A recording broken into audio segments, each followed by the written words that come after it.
Hey everybody, this is Josh Runquist here with the 21st episode of the Heavy Debriefings podcast. Of course, again, I am Josh Runquist, along with someone who enjoys everything from Gojira to Godzilla. It is the Metal Farie. Hello everyone. Happy legal episode. Yeah, we can legally go to the bar with this episode We can. And in a few more episodes, we can legally let it rent a car. I know. So, before we kick things off, it's coming up on 1 full week now of changes in your life. How are you holding up? Actually, 2. Or 2, no, 1 full week, because... Well, yeah, holiday week, I suppose. Yeah. I'm okay. I mean, there's good and bad with everything, but still kind of navigating, seeing what the future will hold. But, you know, I'm hanging in here. So, how are you doing? I know it's a hard time of year, definitely, for you, and lots of demons of the past and stuff. Oh, yeah. I am still in the midst of my own personal hell. Yeah. So many different things, emotionally, physically, trauma, all Yeah. that stuff. But, I'm thankful to have someone like you to be able to be here by my side, to be able to do that, and be able to try to help get my mind off of things. Yeah. And, and I'm also severely tired from all the promotion that I've been doing for the top 100 albums of 2023, which I'm only at the halfway point. Yeah, you've been a busy bee, though. Yeah. In years past, I used to do 20 albums a day. Yeah. Now I'm only doing 10 albums a day, but I'm promoting it in far more places, and That it's is taking true. much longer to be able to get videos up and It stuff. is. So it's quite rough, but it feels like it's paying off. Yeah, I mean, I think so. You've had some good reception so far, so... Yeah. The only negative that I've seen so far is, am I wearing a comb over? There's always somebody like that watching who will comment on something. Yes. But in speaking of comb overs, we got some news. Well, yeah, so Kiss, I mean, the beloved band that everybody loves so much, has finally played their last show, and it's so nice to see in this day and age, a band that says they're done and finally means it, and they're gonna be stepping away, and we're never gonna see from them again, and good on them. Yes, and their finale was something I never would have imagined. Oh, yeah? They played their last song. Yeah. They said their goodbyes. Yeah. They walked off stage. Yeah. And then their avatars showed up on screen as we saw potentially what is going to be happening in the future. Wait, what? An all-digital version of God Gave Rock and Roll to You using their avatars as a way to describe the new chapter of what's going on with Kiss, where it doesn't matter who is the star child or the demon or the cat. Sure. It is just, there's going to be different people from all over the world that are going to be playing these avatar costumed characters. So people are gonna dress up like them, essentially a musical? In a sense, they're basically going to be licensed cover bands of Kiss that is going on, both in the physical and digital worlds. Oh, jeez. Yes, if you're over in Japan, you can watch a Japanese version of the officially licensed version of Kiss. Or in Vegas, or in New York. Oh. And if you can't make it to any of those places, they're gonna have digital live shows of Kiss, which is like the 3D renderings of Kiss. Coming soon to a theater near you. I mean, let's be honest. I'm surprised Gene Simmons didn't come up with this before. It took him this long to decide this. It could have been in the works for a long time, but maybe That's the technology wasn't there for these digital avatars to make sense. That's true, I suppose. Maybe it's because of all the cryptocurrency where he finally realized, hey, maybe there's a way to be able to pull this off. Oh, jeez. But don't act like you're above Kiss. You love 80s Kiss. I do love 80s Kiss. Kiss without the makeup is supreme. And, of course, your favorite lyric, let me put my log in your fireplace. Yeah, that's my favorite. No, seriously, what is your favorite Kiss song? Oh, gosh. I mean, I like the sappiness, Sappy as in Beth? No, 80s sappy. What's the song? The one that does the thing? I could lie to myself, but it's true. You know that one. I do. I just forgot the name. Yeah. And of course, your favorite. Forever. Forever, yes. I thought you would have went with like Heaven's on Fire. Well, I love Heaven's on Fire too. Or the greatest song ever. Let's put the X in sex. Oh, jeez. That was a little cheesy for me, but I love Heaven's on Fire. You love cheese, though. Yeah, but a certain brand of cheese. And of course, your favorite Kiss guitarist, Vinnie Vincent. Yes. Mm-hmm. What's your problem with Ace? I mean, Ace doesn't even like Ace. Yeah, that's true. Yeah. And no one wants to be Peter Criss, not even Peter Criss. Exactly. I have no real feelings on Kiss. Yeah. They've always just been around. Yes. I've always heard them. Yeah. I know they exist. Yes. That's about it. Like, I know the songs, but I don't hate them. I don't love them. Yeah. They're just there. I get it. Like, obviously I love 80s Kiss. I did have a period in middle school where I liked earlier Kiss, and I remember in shop class we had to make rockets, and I did mine Kiss themed. Oh, man. The Rockets and the Kiss theme, you got that double entendre. It did not go well, though. It did not go far at all. Like I imagine you bring Gene Simmons backstage one night and it just doesn't go as far as you want it to. But that's really all we have for news this week. Yeah, but what other news do you need to know? Kiss is done. True. That is true. In the live sense of the original members being a part of the band anymore. But now we have digital Kiss. We have officially cover band versions of Kiss. Kiss will never die. Yeah. Because they gave rock and roll to us. Yes, it did not exist before them. And it will forever be immortal.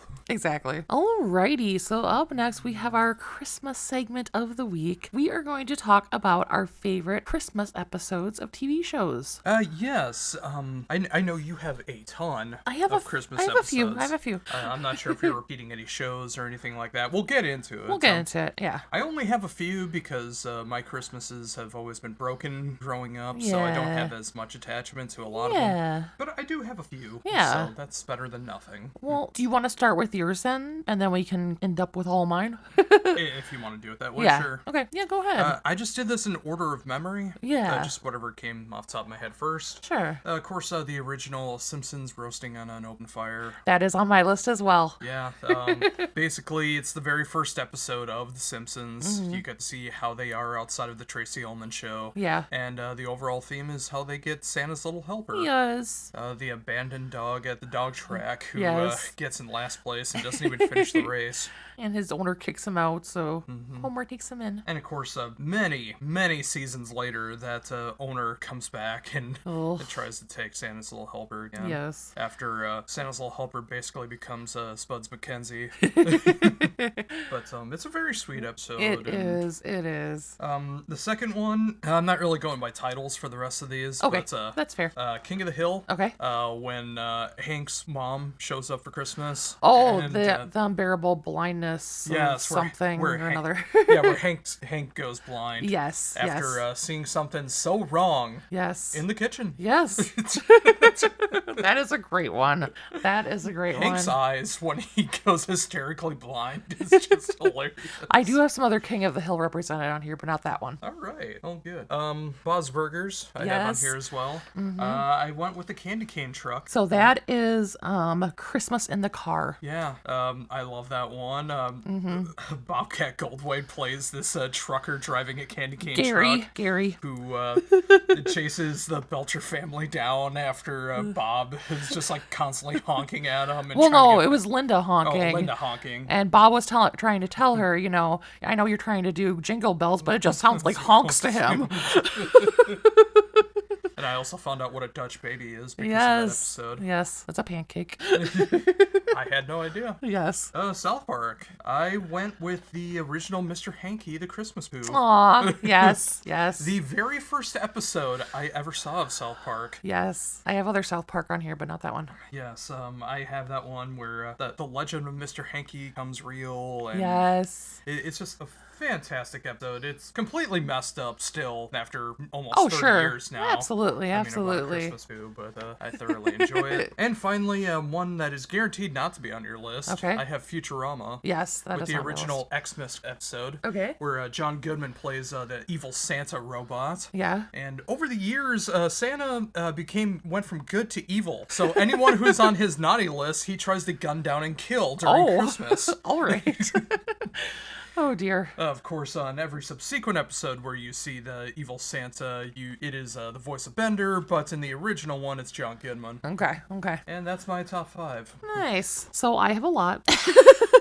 So up first, I have Happy Days with Guess Who's Coming to Christmas. So on this one, they find out that Fonzie, the cool guy, is spending Christmas alone. So Richie invites him over, and it's very endearing and stuff. And I don't know if you remember if you find out in this episode or later on the season or in the series, but Fonzie at some point discloses that his dad walked out on him when he was very young and stuff. So he kind of had a rough childhood and stuff like that. So it's very heartwarming. It's the typical story of every greaser. Is their parents either abandon them or they think nothing of them. Yes. Up next, I have The Golden Girls with Have Yourself a Very Little Christmas. So this one starts out, I think it's Dorothy comes back from shopping, and it's just, they live in Miami, and it's just ridiculously hot, and it's miserable going to go shopping, so they decide they're going to pull names for each other and do a gift exchange, but they're kind of concerned about who Rose is going to get, because she's notorious for giving terrible gifts. Well, fast forward,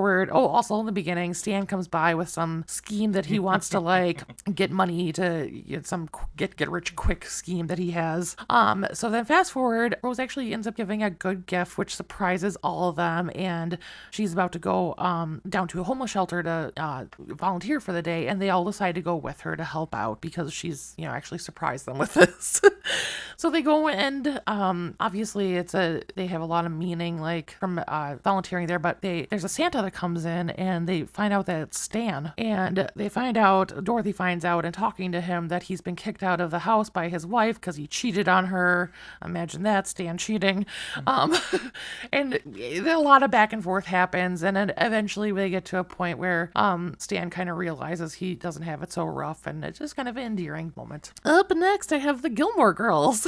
Of course you do. Now, is it the Christmas episode from the Netflix series, or is it the original? No, this is it's the Bracebridge dinner. So this is earlier on. I can't remember if it's the second season, I think it is. Lorelai's having an event at the inn that she works at, and there's just a lot of craziness that happens during the course of the dinner. Oh, that's Sean Gunn, I tell you. That's right, Kirk. Up next, I have the Brady Bunch with the voice of Christmas. So this is the one that everybody knows. Carol loses her voice, so she can't sing at church, and Cindy goes to see Santa and makes her Christmas wish that her mom gets her voice back, and lo and behold, she gets her voice back so she can sing. It's a beloved episode. It is. And then, of course, I had the Simpsons episode that you have as well. Well, what's your thoughts on it? I think it's adorable. I mean, I think there's a lot of craziness that happens. It starts with Bart getting a tattoo and Marge spending all their money to get rid of it, and then Homer gets a job as a Santa, but of course blows all of his money at the tracks. $14. He makes $14 being Santa. Yes. But then it ends on such a sweet note. I mean, who doesn't love getting a little puppy at the end, Mm-hmm. Up next, I have Curb Your Enthusiasm, Mary, Joseph, and Larry. I love that. I should have put that one on there, but I had a feeling It's such a good one. It's such a good one. So Cheryl's family is over, and they're making cookies, and Larry decides to have a little midnight snack and eat a bunch of the cookies. And little does he know they were a nativity scene that Cheryl's sister had been working on. And so he needs to find a way to redeem himself, and he ends up hiring this group to come and do a live nativity scene for his family, and it just doesn't go well. That wrap around my throat. Yeah, we'll leave that one out. We'll leave that one out. Before we continue on. Yeah. I've mentioned it to you before, and I still love the idea of doing it. Is doing a separate podcast where we go over every single episode of Curb Your Enthusiasm. Absolutely, we should. I don't know if there would be any interest from anyone listening to this, but if you've made it this far and that would be something of interest to you, please let us know. That would encourage us just that little bit more to actually do it. Exactly. It's pretty much become collectively our favorite show. It is, and every episode is such a discussion piece. Yes. Is Larry right? Is Larry wrong? and defending both sides. Yes. I think that would be incredible. Yes. Up next, I have My So-Called Life with so-called with so-called angels. In this one, Angela's friend Ricky gets kicked out of his uncle's house, and it's just a very sad episode, but she tries to find a way to kind of help him out. And then Jared Leto calls you a unique flower and stares at you for 27 minutes. We're not talking about Jared today, thank you. Up next, I'm surprised you didn't put this one, but BoJack Horseman's Christmas special. I had a feeling you were going to have it on Yeah. And I wanted to do as little repeats as possible. Yeah. But yes, Sabrina's Wish is Yes, one of the greatest episodes of It's TV so ever. good. If you don't remember this one or are not familiar, it's not your usual episode of BoJack Horseman. In fact, it's not even categorized with the rest of the BoJack Horseman stuff. It's you have its to own find special. it separately on Netflix. Yeah, so Todd comes over and he... Well, no, Todd's already living Or no, there. who came over with the video? No, Todd goes into BoJack's bedroom and puts on the tape. Well, yeah, okay, that's what I meant. Like, he came with the video. Yeah, well, I mean, he just went from the couch to the bedroom with the tape. Yeah, that's true. But yeah, he puts it on and they enjoy a nice little episode of horsing around. Kiss her. Up next I have Roseanne, White Trash Christmas. I had a feeling you were gonna pick that particular one. This is a good one because it's earlier on in the series, and there's a neighborhood association that has put out some rules around what kind of decorations you can have up, and the Connors decide to take it on and like just go as tacky as they possibly can. They get like neon signs from bars and everything and just go crazy with it, so it's hilarious. And it's funny because that's become even more of a thing now. Like the HOA is a real thing in so many different residential areas. Yeah. Up next, another one I'm surprised you didn't have, Tales from the Crypt and All Through the House. Yeah, I totally forgot. Yeah. But now that you mention it, that is one of the best Tales from the Crypt episodes. It is great. I mean, I won't give stuff away, but there's Christmas themes throughout, we'll just say. Gonna deck the halls. Exactly. Up next, Married with Children, You Better Watch Out. That is another one that I had a feeling you were gonna put on. Yeah, so there's a rival mall and that has a shoe store as well, and in their like kind of scheme to bring in people, they have a Santa who jumps out of a plane, only his parachute doesn't go off and he crashes into the Bundy's yard.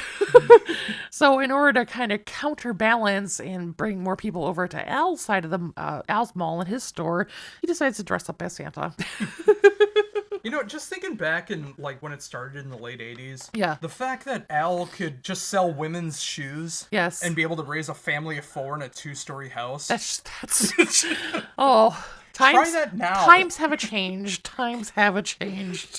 Oof. You can't even afford a broom closet. No. Up next, of course, I had Bob's Burgers Christmas in the Car as well. It's just such a fun episode, and I love that they're going to get their third tree because the other one died. Well, the first one went up like right after Halloween, and then the other one died right after Thanksgiving. So they have to do their third one, and Gina's all into Jingle in the Jungle playing on the radio. Jingle in the jungle, and you bingle when you bungle. And I also love how meanwhile they're dealing with all this, they've set Teddy on a mission of watching over their ham that's baking in the oven, and he goes into the fridge, and Louisa set a trap for Santa, and the fridge falls on Teddy. It's beautiful. It really is. Up next I have King of the Hill, Pretty Dresses. Yes. So Bill is very depressed over that time of the year because that's when his wife Lenore left him, and after getting some tough love from Hank Hill, he has a little bit of a breakdown and he decides to start dressing like Lenore. He becomes Lenore. And it is quite the episode. I can really relate to this episode. Well, particularly the first half more than the second half, but Are you gonna put on my dress? No, it's all the stuff before that I can relate to. Yeah, I get that. If you know the episode, you know what I'm talking about. Yes. Up next I have South Park, A Very Crappy Christmas. So, when Mr. Hanky doesn't show up for Kyle during Hanukkah, we'll just say they go to visit in the sewers and they find that Mr. Hanky's having a bit of a rough life himself. He has his very unhappy and alcoholic wife, Aunt Autumn, from. There's his kids, Amber, Cornwallis, and what was the kid? Simon. And Simon has a peanut sticking out of his head. So there's a lot of craziness going on. All the kids eventually end up deciding they're going to create a cartoon after watching, I don't remember what they were watching, but it was like Snoopy or something like that. Getting beat Yeah, it with, was a really crappy wasn't he like version of getting Snoopy. beat with like a board or something like Yes. that? Anyways, and you also eventually see Cornwallis, who's very down this time of year, and Mr. Hanky sings the Circle of Pooh to him and holds him up like the Lion King. And it's a funny episode overall, but I just love seeing Mr. Hanky's family and what a mess it is. Also, a little bit of trivia. The cartoon that the kids make is actually Jesus versus Santa, the very first thing that got the South Park show created. Oh, okay. Because they originally made that, and Yeah. then Comedy Central got interested in what else they could do, and then South Park came about. I getcha. Up next, I have another Bob's Burgers with Father of the Bob. So this is when they go to visit Bob's dad's restaurant for Christmas, and it's crazy all around. It's just a fun episode, but I just love this because this is where the song Christmas Magic originates Yes. between Linda and Teddy. Yes. So, shall we? Christmas magic, Christmas magic. this time of year. This time of year. All these cold, lonely, hungry people Cold, hungry people. dying in the streets. Dying in the streets. Me and my family will be warm tonight. So, yeah, Linda's a horrible person. But it's just such a funny song that we come back to all the time. All the time.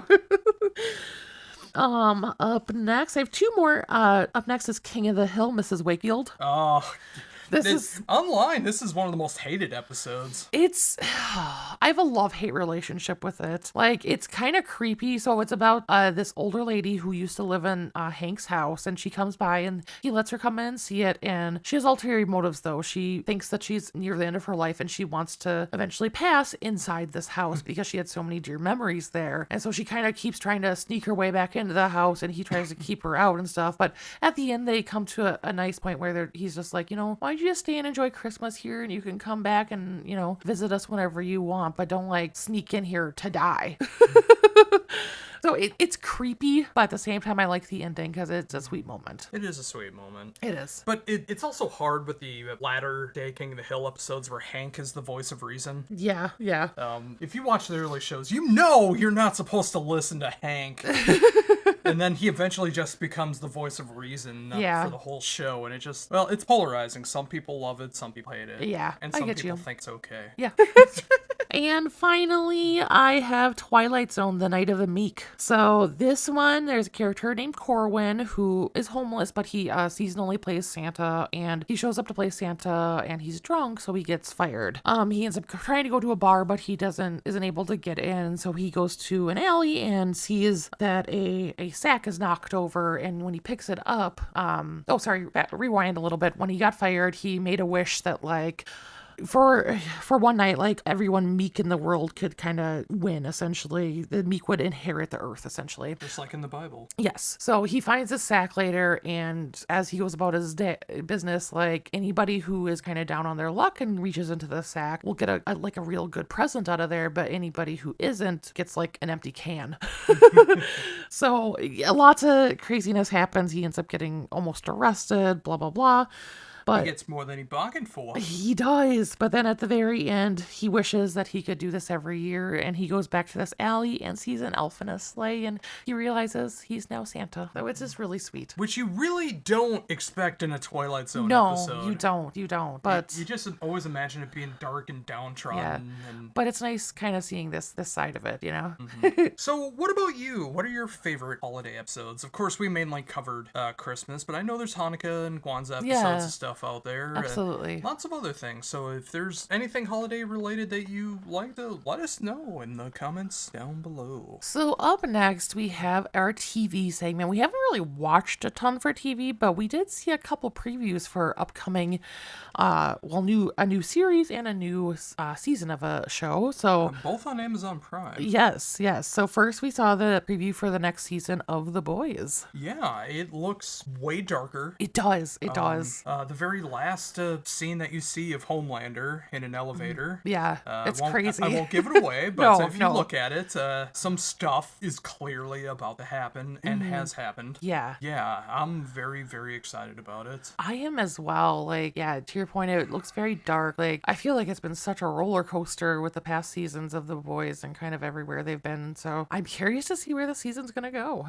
I am too. I mean, there's so many different directions that it could go into, and especially with how much season 3 was like Homelander basically being Trump. Yeah, it was. Where is it going to go here now that like the last scene where it's like he realizes that it's like, I have all these people in the palm of my hand.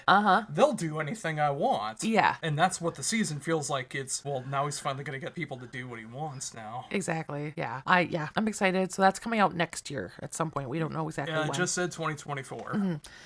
And then we also saw the preview for the new series Fallout. Yes, based on the games. Not originally made by, but best known for being by Bethesda Games. Yeah. They bought the rights after Fallout 1 and 2, and then from 3 onwards, it's been through Bethesda. They sold the rights to Amazon Prime, and it's going to be premiering on our 11th anniversary.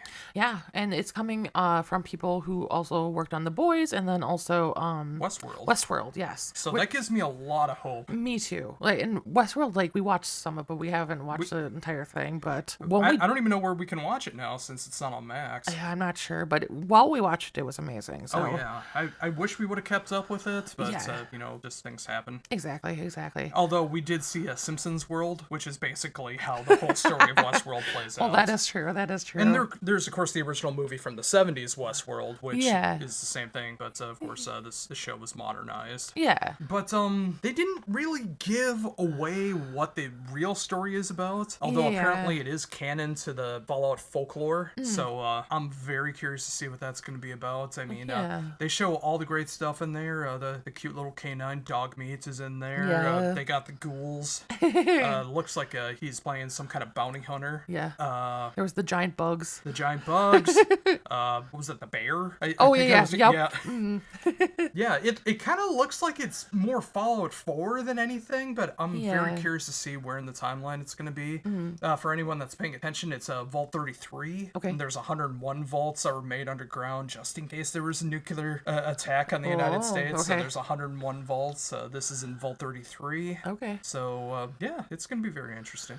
And of course, they haven't played into the Bethesda jank yet. I'm wondering if they're going to do that. That would be funny. That would be so funny. But one thing that they did do, which I love that they kept, is they're keeping the old-timey music going in there as well. Yes. Which is so synonymous with Fallout, like listening to those really haunting 20s through 50s songs.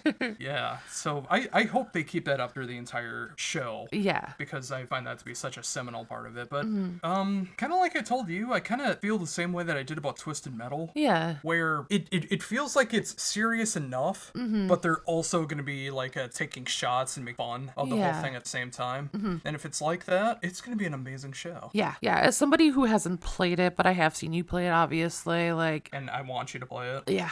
I think it looks amazing. It has kind of everything you'd want out of it. It has a serious nature, lots of crazy things happening. But it also has that kind of tongue-in-cheek side. It has kind of that romantic with the music, kind of that, what's the word I want to use, but kind of just eerie vibe about it. It visually looks really amazing too. Well, and with the music, that early day recording sound, I find that to be some of the scariest music out there because of the way that it's recorded. It sounds haunting. It is very haunting. And especially when you survive a nuclear fallout, that happens and that's the only music left in the world. Yeah. It's scary. It adds an element of fear to it, even if it's not meant to. For sure. Yeah, so I'm excited for it. Yeah, me too. And so that one comes out in April. Yeah, our 11th anniversary, April 12th. Yes. Okay, so movie-wise, we have seen a couple movies in theaters over the past week. Polar opposite movies, really. Polar opposite movies. First up, we saw Dream Scenario featuring none other than Nicolas Cage. And producer Ari Aster, who of course is the director of such great movies as Midsommar, Birds Afraid, and one of the worst movies about what you can do as a parent when you have children, Hereditary. Yes. So what were your thoughts on this one? I didn't really know what to expect going in because Yeah. the trailer made it feel like it was going to be going in kind of one direction. But then once you watch it, it goes in a completely different direction. At least to me, it felt like it went into a different direction. Yeah. It is a very dark, very black comedy. Oh, for sure. It gets into sexual nature. It gets into horror. It goes into themes that I don't want to say, not because I can't say it on YouTube, but I feel like it would spoil the movie. Yeah. It just goes into directions that just made me think a little bit more. Yeah. Not that I necessarily changed my mind on anything. Yeah. But it just made me look at things from a different light. Yeah. Which I think all of us need. Oh, for sure. For sure. Yeah. Nick Cage is just phenomenal in every role that he does. He is. Like, if you don't like Nick Cage, I don't think this movie is gonna transform you to being a fan. Oh, heavens no. But if you love Nick Cage, you're gonna love this movie. Yeah. Yeah. I would agree. Definitely, if you're a Nick Cage fan, go see it, because there are the Nick Cageisms throughout. And in some ways, anyways, he plays a role that I haven't really seen him play before. Like, kind of that meeker, kind of unsure of himself. Like, you don't see that often with Nick Cage. Not that often, no. So that was interesting to see and pretty funny. And if he ever does, he changes. Yes. Like Vampire's Kiss, he kind of starts off that way, but then but then he completely does a 180 in that movie. Yeah. So I would say it's new territory for him. So that's definitely one reason to go see it. I did enjoy it. I feel like I'm still processing it and trying to determine what all I make of it, because especially the ending. I won't get into the ending, but I'm still trying to figure out how I feel about the ending. We had a good long discussion about it. We did. Yeah. I don't think either of us agreed with each other, but we can at least see each other's sides on it. I guess I was just kind of unfulfilled by the ending. Where I felt like it was fulfilling. Yeah. But, that's going to be up to the eye of the beholder. Exactly. But to your point, there was a lot of different themes and things brought up throughout the movie that definitely make you think a lot. This is a thinker's movie. This is more along the lines of Beau Was Afraid instead of like Hereditary or Midsommar. Granted, those movies have a lot to talk about afterwards as well, but not in the same way that Beau Was Afraid. This is more of a thinker, more of a out there movie. And since you brought up Beau Was Afraid, a good reminder, our very last show of the year, which will be on New Year's Eve. Yes. We'll be talking about our top movies of the year. We will. We're holding off because there's one more particular movie we want to be able to see before things come out. Yes. If you've been to the movies lately, I'm sure you've seen the trailer for it. But if you haven't, I don't want to spoil it right now. Yes. So, but yeah, I definitely recommend that movie. And then yesterday we saw Godzilla -1. Yes, we finally entered the Japanese MonsterVerse era of our relationship. We have. We've been meaning to do this for a long time. We've just never pulled the trigger on it yet. But we finally decided to do it when we could go see it in theaters. Exactly. And this is a standalone Godzilla movie. It's not attached to any of the other movies. Yes. It actually tells its own story because it's not the same origin that starts from the original movies or the Hollywood versions or anything like that. This is meant to be just like one movie. Yeah. Although there could be more. Yeah, there's definitely room for sequels. But that would be interesting to see the way that goes. Exactly. But for your first Japanese Godzilla movie, what did you think? Well, I have seen some older ones on like parts of them at least on TV in the past, but like you mean like clips or like actual did like, you sit down and watch the movie? In passing. Okay. Yeah. I wasn't aware of that. But full on, this was my first one. I loved it. It was so good. Like, I mean, it had everything you could want out of a movie. There was, action, crazy horror, scariness. There was really good storylines. There was romance. There was like really sad moments. There was very like sociological moments that you like definitely end up discussing things about afterwards. Like, there was everything in this movie, and it was just done really well. The story was amazing. Visually, it was done really well. I love that Godzilla was like this scary creature, and he didn't look, number one, he didn't look like a man in a costume. Number two, I know, right? He didn't look super like animatronic or anything. It was as natural as it could be for a Godzilla creature. Yeah, I thought it was really well done. Yeah, there's so much of what you said already. And, Yeah. I've seen so many people gushing about this movie. I haven't seen any negativity towards this movie whatsoever so far. Yeah. One of my biggest thorns in my side when it comes to monster movies, superhero movies, just movies with action in general. I've told you this many times, but I don't think I've brought it up on the show yet. But what I hate about any kind of action or fight scenes is that they all take place at night. Yes. And they're always in the rain. It's true. And it feels like they do that because they can't afford to like make it look better. So they can hide a lot of things in the darkness. They can hide a lot of things behind the rain. And then just do a bunch of CGI crap over top of it. Yeah. This is not that movie. No. The very first time you see Godzilla, Yeah. it's in the dark. Yeah. Every other time, the sun is out. Yep. Even if it's cloudy, the sun is out.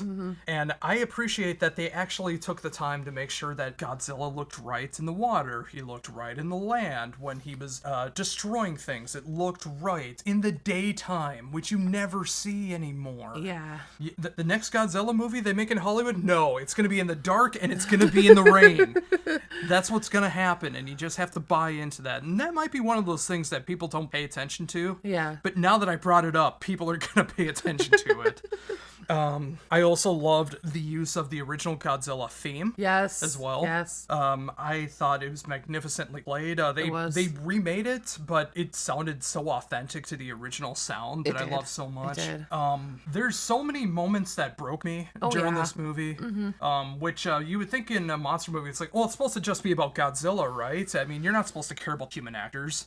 This one makes you care. It does. It does. It makes you care, and I love it for that reason. Yes. Yes. And yes. I can relate so much, well, I mean, not for the exact same reasons, but I can relate to the emotions of the main character in a lot of different ways. And there's so many twists and turns that come with that. Yeah. That I thought, like, all right, this is going to be going in the direction that I thought it was, and then all of a sudden it makes a left turn for the better. Yeah. But if you've never seen a Japanese Godzilla movie, I think this is the one that you need to start with. Yeah. It's not just one of the best Godzilla movies, not one of the best monster movies, but one of the best movies of the year. Yeah. And one of the best movies I've seen in quite a long time. Yeah. And another genre defining, of course. Yeah. Another thing I would say is timing of the movie. So going into the movie, I had no idea about like what the movie was about at all. So I was just anticipating it was going to be a current day movie. It is not a current day movie. It's the aftermath of World War II. Yes. Which at first I'm like, I don't know how to feel about this because the ones like the more recent Godzilla movies from Hollywood. From Hollywood, yeah. Like in a way they're more relatable just because they're current day, you know. But this, so like I'm like, well, this one's like, you know, from the 40s. Like how much am I gonna be able to relate to this and you know? But it was like they did such a good job at like portraying the stories of the people and the emotions and stuff like that. That outside of like what's going on, like you forget that it is back in the 40s a lot of the times. Well, that's the thing. Like you know, it's set dressing. Like they could have done this movie in space. They could have done this movie in the future. They could have done it prehistoric age. Yeah. Like as long as you can tell the story and the characters have meaning and you care about the characters, you can set anything in any kind of setting you want to. Absolutely. And it's just a perfect example of that. And you know, like the previous Japanese Godzilla movie, Shin Godzilla, was in modern times. Yeah. So you know, it's like Godzilla can take place at any time. That's true. It's a great example of that. And of course, like even mentioning it, how it's like it's the aftermath of World War II, it goes to show that it's not from the origins of Godzilla because it was the effects of World War II that created Godzilla. But in this instance, Godzilla was already around during World War II. So you really don't know how he came to be. Yeah. But it's also not really important to the story. Yeah. And one, I also think it adds kind of an air of almost kind of a creepy vibe that like it is kind of this legend, you know, and nobody knows really where it comes from, but they just know that it does come around. Yeah, like you can learn his strengths and weaknesses, but you really don't know everything about him. Yeah. And of course that ending. Yep. Like what could happen next? Yeah. What could happen next? Exactly. All right, so a little bit of gaming stuff here. Right before I hit record, I realized that there's actually a little bit more gaming news than I originally thought. First, we'll talk about the gaming stuff that's in us right now. I'm still finishing up Like a Dragon Gaiden. I have been playing this as slow as possible. Yeah. In fact, until yesterday, I only played like an hour or two last week because of how busy I was with everything going on and just feeling so exhausted. Really glad I played it. It's a really fun game, and I know I'll be probably finishing it by next show, so I'll be trying to figure out what to do from that point on. But I'm really glad I started playing it. Yeah. But before we get into what you're playing, there's a trilogy you should be playing, which just came out on Friday, which we've talked about more than once on this show. The Batman Arkham trilogy is available on the Switch. Yes, it is available now, and I will need to get it at some point. Now, one thing to keep in mind is you don't have to buy all 3 games at once. You can buy them separately if you don't feel right about that. Like, if you want to spend the $20 right now and play Arkham Asylum, and then once you finish that up, you can go and buy City. And That's then true. Night. You could do it that way. That way you don't have to feel as bad. That is true. I might. At some point here I will. I really hope you do, because whenever I've played it, you've enjoyed it. They were fun, yeah. And I love how there's like puzzles and stuff along the way, because I'm such a puzzle person. Well, it's like a 3D Metroidvania in a sense, where it's like you have to go back and unlock different places to be able to get to other places, and so many different the Riddler riddles, which I think Arkham Knight went completely overboard on them. That almost took the enjoyment out of the game if you try to get all of them. Yeah. But again, you can just get them separately. That way you're not spending 60, you're just spending 20 at a time. That is true. I might have to do that. Just something to think about. Now, what about your dating sims? Yeah, so as you all know, I love Love Island, the game. So if you're not familiar, don't play it yourself. So seasons 1 through 3 of the game were on one app, and then when they started season 4, they went to a different app. Now, seasons 2 and 3 are kind of historically known by Love Island fans as being the best seasons out of all the games. It's season 4 and maybe 5 too, I can't remember, were pretty good as well. And season 1 was great too. But like 2 and 3 are like it. So to the point where like 1 through 3, we all go back and play all the time. Well, with Fusebox being the just horrible company they are, they have now put out an announcement that as of December 11th, that first app is going away. Don't you feel good you wasted all that time? And they're like, use up your gems if you have any.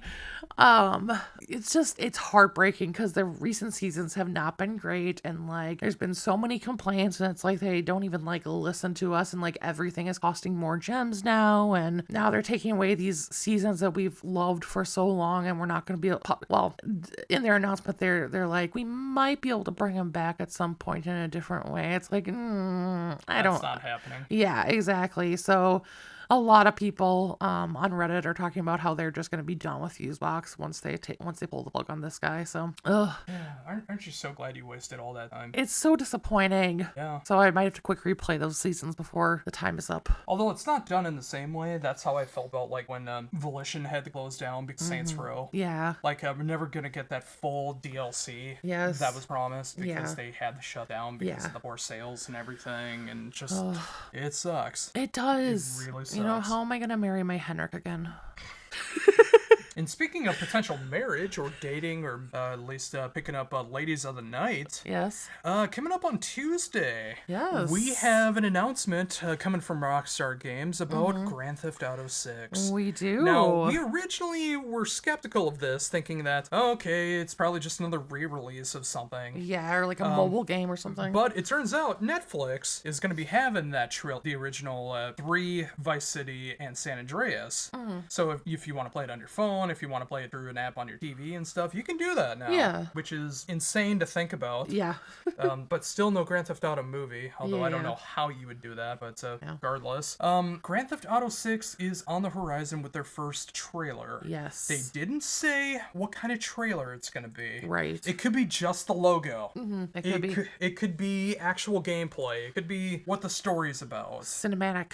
Yeah. It could be so many different things. What are your thoughts going into it before we actually check it out on Tuesday? My fears are that it would be portrayed as something that's only online, because I don't want to play online. I just want to play solo. I still feel like they're going to separate two. I feel like there's going to be a new version of Grand Theft Auto Online 2 or something like that, and then there's going to be the base game. And I hope so. Because Red Dead Redemption 2 did so well with their single-player game. Yeah. And did so poorly with their online game. I think that they're going to keep the single-player game. I hope so. I just hope it still has that magic of like Vice City and stuff, you know, because I that's my favorite. That's my favorite for sure. Do you think it's going to be in modern day, or do you think it's going to be in the 80s? I think so. It's gonna be modern day. Yeah. Then I don't know if they're going to have really that Vice City feel behind it then. Well, because that was so entrenched in the 80s aesthetic. Yes, though. but Miami is very Vice City vibe. Well, Miami Vice, of course. Yeah. But, Well, yeah, but I just want to make sure there's a beach I can drive up and down running people over, you know? Well, there is in Grand Theft Auto 5, which you still never really sat down and played, despite buying the game. You've never really sat down and played it. Yeah. I still think you would have a lot of fun with that, but Yeah. Until it comes to the Switch, I don't think that's ever gonna happen. Yeah.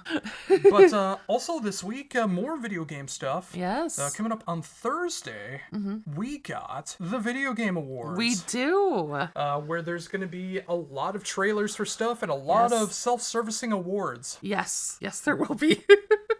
What's your thoughts going into this? I mean, I have a lot of hopes and dreams for what trailers are going to come out. I'd love to see some more about the Kingdom Hearts versus New York that's coming at some point. With the Sora's wearing regular shoes. Come on. I know.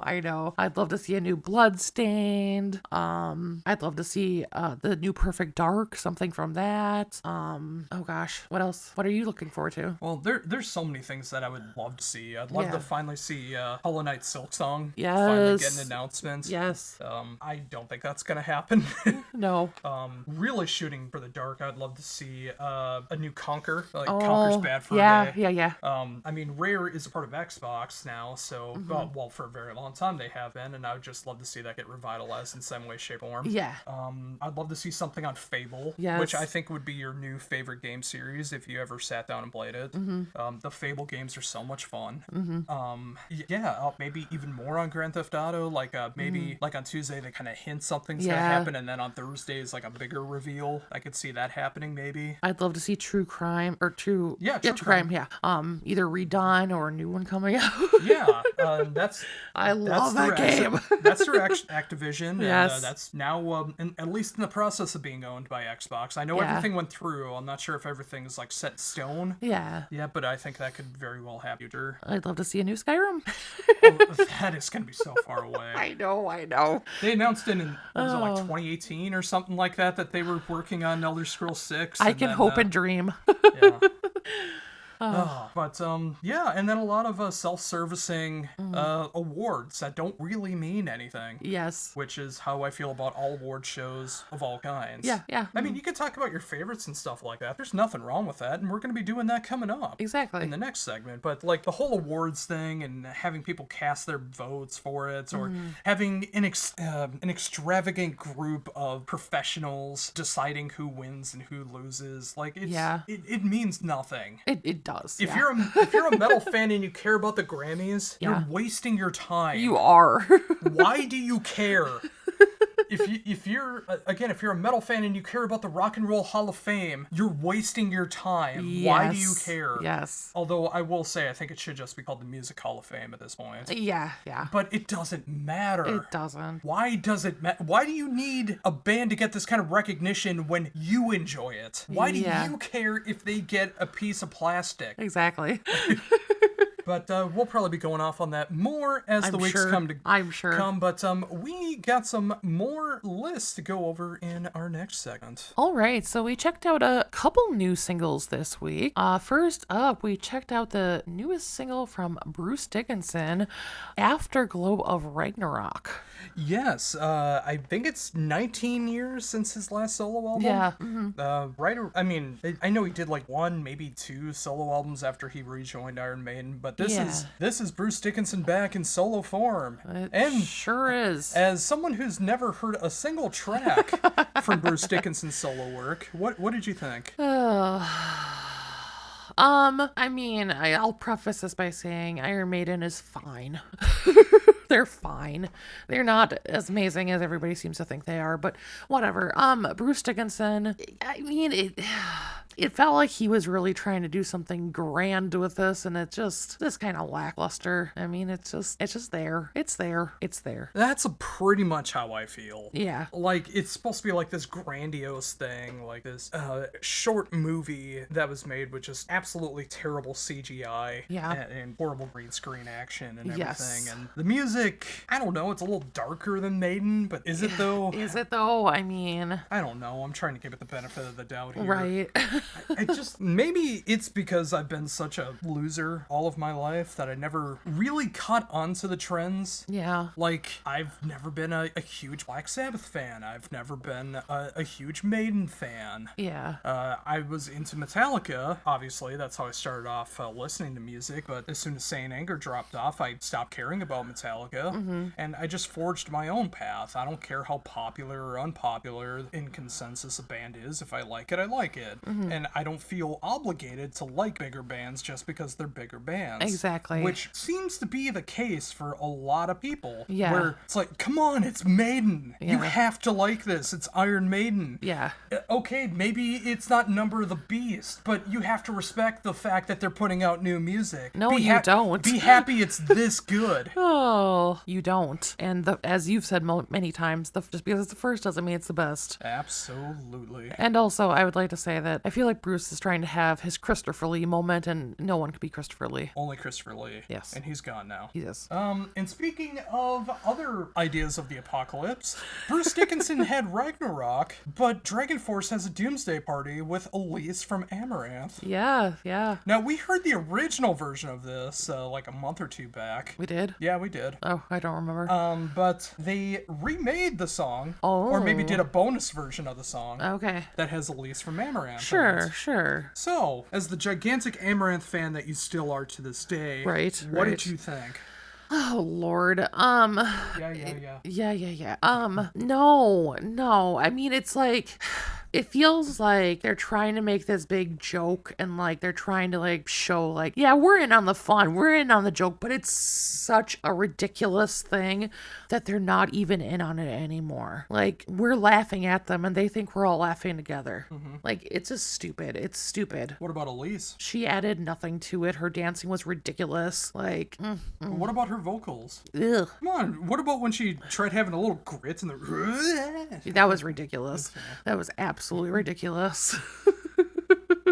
Yeah, basically going off what you said, Dragon Force knows they're a meme now. Yeah. And they're just playing into it. Yeah. And people are watching it for how ridiculous it is, not because they are remake good music anymore. No. And it feels weird to say that because I don't have the hatred of Dragon Force that you do. Right. Like, there's albums I thoroughly enjoy from Dragon Force, but I can definitely tell on this album that they're going into a direction that I don't want. Yeah. And I think the solo work is much better from earlier this year with the lead singer of Dragon Force, Yeah. who made a much better power metal album than Dragon Force is doing lately. Yeah.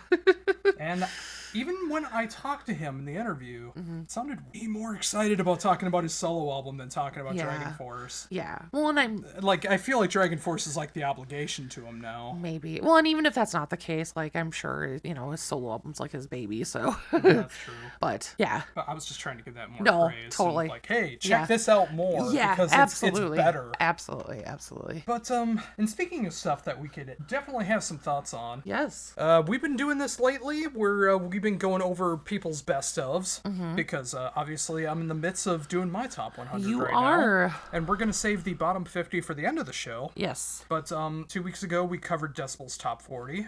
Last week we covered Glenn from Prog Power and his top 50. And now we're going to be covering Loudwire. Loudwire, the all-rounded rock and metal place. Like, this is where you go to for everything rock and metal. Sure you do. And they have put out their 25 best rock and metal albums in chronological order. Okay. It's not... So they didn't have to put any work forward and actually pick out the best. No, they didn't even try to, like, fake an order. It's No. just like, when did it come out? Put it in that order. Exactly. So, we're going to be going from January to, I think they ended it like October or November. There's no December albums on here. Okay. But first up, your former man, Billy Vallow, with Neon Noir, his first solo album. Yes, I mean, I love Ville in his hymn days. days. Him was amazing, but this was not the album for me. So I don't understand why this would be on the list. But hey, to each their own, I guess. Well, to me, as I've said many times, yes, I love half of Him's discography. Yeah. And the other half I just can't listen to. Yes. Even if one album is a disagreement between us. It is. But this album feels like the last two Him albums. Okay. And I despise those two albums. Yeah. More than Darklight. Yeah. It's just like this really fake goth alternative rock kind of thing. Yeah. That's what Him turned into. And I hate saying it, when he turned sober, the band didn't really go the direction that I wanted it to in anymore. Granted, the last album where he was under the influence, I felt was their best one with Venus Doom. But that's a discussion for another time. Going into the death metal world, we got Sanguisugabog with Homicidal Ecstasy. One of their singles was constantly on rotation the 3 months that we had Sirius earlier this year. Yeah, I remember seeing that name, but I don't remember the song at all. Think of the death metal, which is all like breakdowns and blast beats and the Yeah, no. those kind of vocals. Nope. Yeah. Not for me. I haven't listened to the whole album. I only know the one song, so I can't really give a definition. Yeah. Oh, and speaking of the best, In Flames with Foregone. Oh, again, I love other In Flames, like earlier In Flames, but like, no, this one wasn't it for me. Yeah. A lot of people said this was a return to form, and it's kind of exactly what we just talked about with Iron Maiden. Yeah. You should be happy that In Flames is even making an album this good anymore. Why? Why not find music that actually is good? Why not find music that I'll actually enjoy? Yeah. And I know they're not trying. No. Because we'll always go back to when we last saw In Flames. Yes. Opening for Opeth. Yep. We're going to be playing an older song, and then people were like going from songs from like Horrorcoal or Lunar Strain. No, not that old. Exactly. As if they were trying to disregard the previous era. But this was, of course, when they were trying to be a commercial rock band. Well, that is true. And now they realize that they failed at that, and they tried to go back to like the stuff right after Come Clarity. Yeah. Well, I think they saw the success of another band that has former members in it, and they're like, oh, they're doing good. We should probably try something like that, but they failed. Yeah, I know some people like it. I don't. Yeah. And don't be ashamed of what you hate, but don't hate others for not feeling the same way that might feeling. Paramore. This is why. I just know Monkey Business, or Misery Business. Monkey business. Monkey business. Yeah, I only know the one song. I think that's pretty much all I know too. Like I've just never gotten into Paramore. Not my thing. Well, you know the one song. Yeah. I hear you sing it once in a while. When do I sing it? What are you talking about? Making fun of it when you hear it on. Oh, I make fun of it. Sure. Yeah. Okay. That's what I was trying to get at. I was trying to set you up for a joke and swing and a miss on both ends. Swing and a miss. Godsmack, lighting up the sky. I haven't heard a song off of this album. I don't think I've heard a Godsmack song in well over a decade or more. Yeah. I just know they're the definition of that douche bro, late 90s, early 2000s alternative rock metal sound that I've never liked. Yeah, I haven't heard this. I'm sure I've heard Godsmack in the past, but I could not name a song if my life depended on it. I could show you like 5-10 songs that you would know Possibly. from them. Yeah, probably. And you would hate them all. Oh, yes, I'm sure. A band I'm not familiar with, Zulu with A New Tomorrow. Looks like it is a mix of hardcore mixed in with soul and spoken word. Okay. I can't comment on something I haven't heard. Yeah, so. I'm not familiar. Periphery, P5, gent is not a genre. And again, they really messed up by not making genre start with DJ. I know, right? They should have. They should have, but that didn't happen. I've never really gotten your opinion on Periphery. What? I don't really remember them, honestly. Like they're probably fine, but it's not something I go back to at all. There's parts of the album I enjoy. There's still a little bit of a tug-collaring moments with one of the members of the band that never really got resolved. I can just tell you right now, it didn't make my top 100. So, yeah. That's about all I can really give it. Jesus Piece with So Unknown. Not familiar. It's Jesus Piece, not hippie piece. I actually did check this out. This is some very brutal, heavy hardcore. Okay. So this would not be your thing whatsoever. No. But what is everyone's thing, apparently, because, Gemini. Again, you need to be happy that they're even making songs this good. It's Metallica with 72 seasons. Jiminy Christmas tree, people. Like, we've gone over my hate of Metallica in the past, but like... In fact, they ended up being your most hated band. They did. They did. You should check that out on YouTube if you want to check out Tournament Bracket. You should. But even if you like Metallica, how can you honestly tell me... Look at me in the eye and tell me this is good. This is not good. I tried to be as objective about this one as I possibly could. And the biggest problem that I had is that they don't have a producer that's willing to tell them if something sucks. No. They have songs that go on way longer than they need to. As someone who listens to Funeral Doom, yes. I feel like they have songs that go on way too long and just meandering and don't do anything. Mm-hmm. That riffs that could have been just used in different songs, or even better, just thrown away. Yeah. That was my biggest problem with it. And the other problem I have with it is I just don't care about Metallica. Yeah. Like, I don't have the hatred that you do. Right. But I just don't care. Yeah. And to quote in a B-side of Metallica, why would I waste my hate on Metallica? See, I know my stuff occasionally. You do. Drain with Living Proof. Another California hardcore band that I am not familiar with. Me either. All right. Oh, here we go. Oh.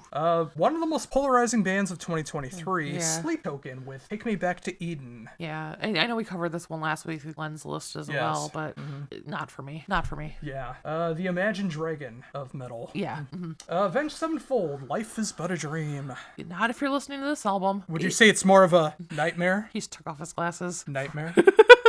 Yeah, I would. It's grating. No. Girl, no.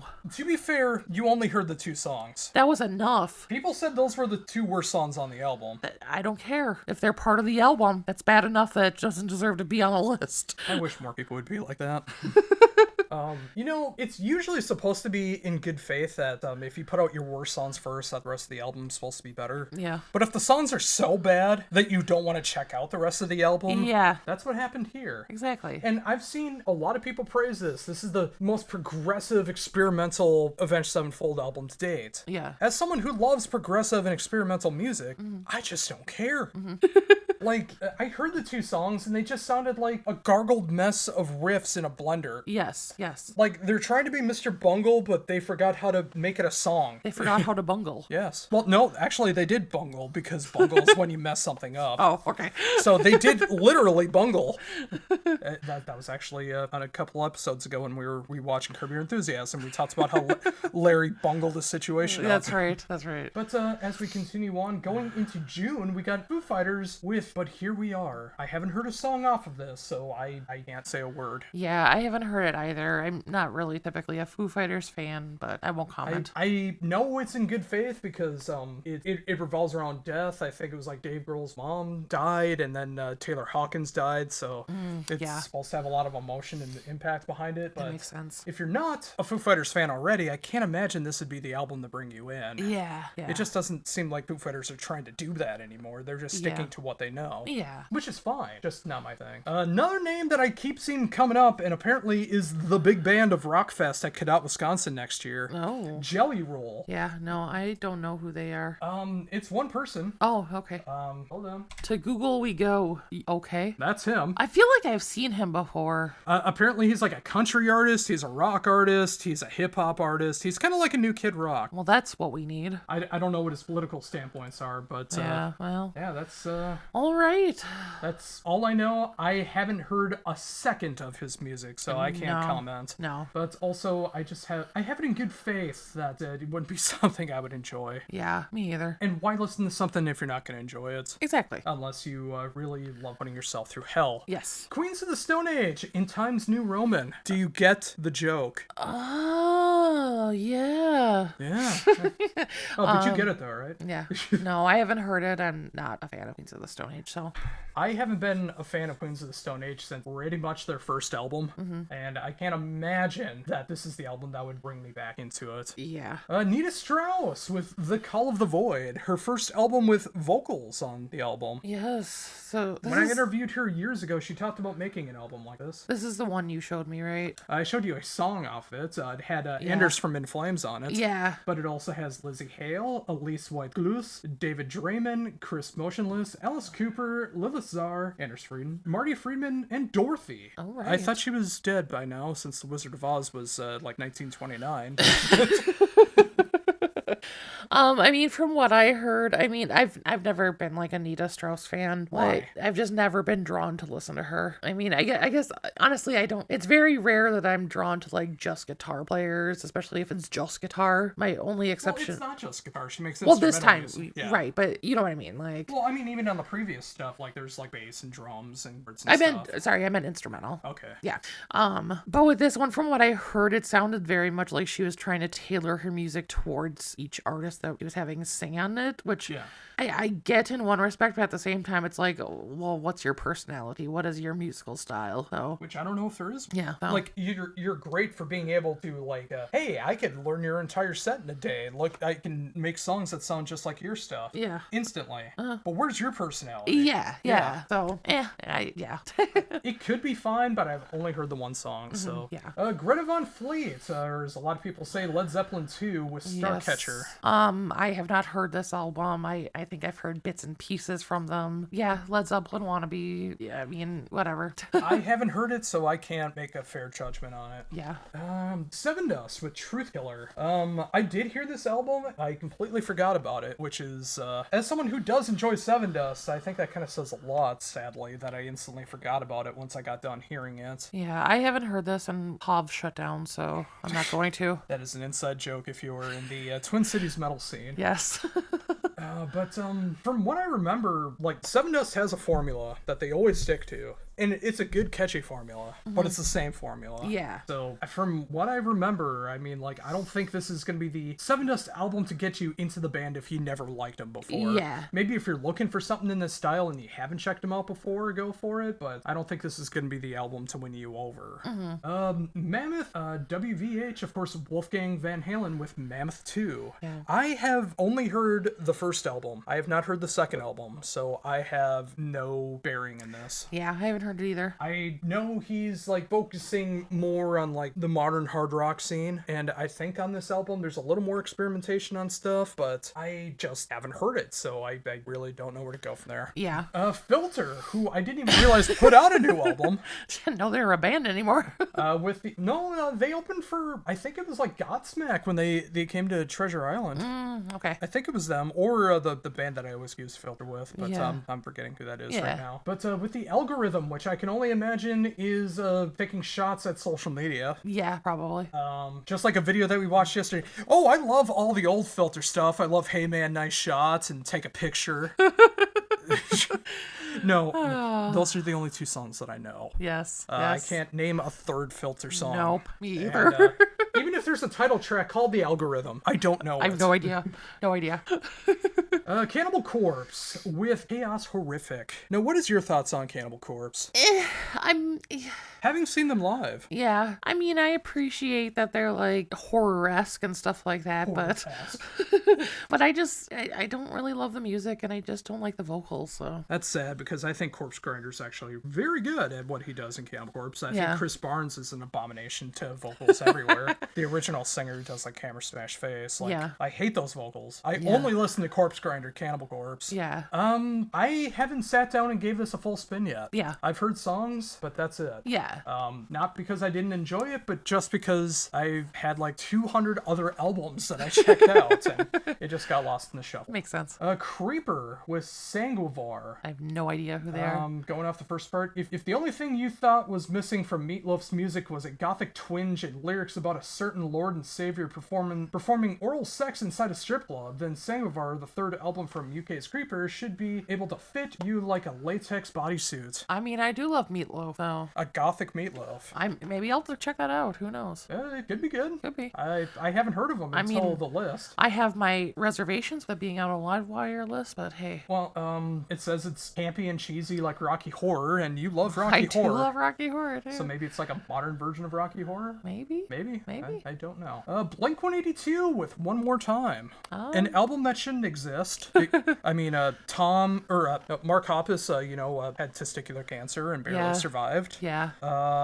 Tom was trying to find aliens. Yes. And then somehow came back into the band. And now they're back together. And Travis is with the Kardashians. Yes, Travis Barker Kardashian. Yes. I haven't heard a single note off this album. No, me either.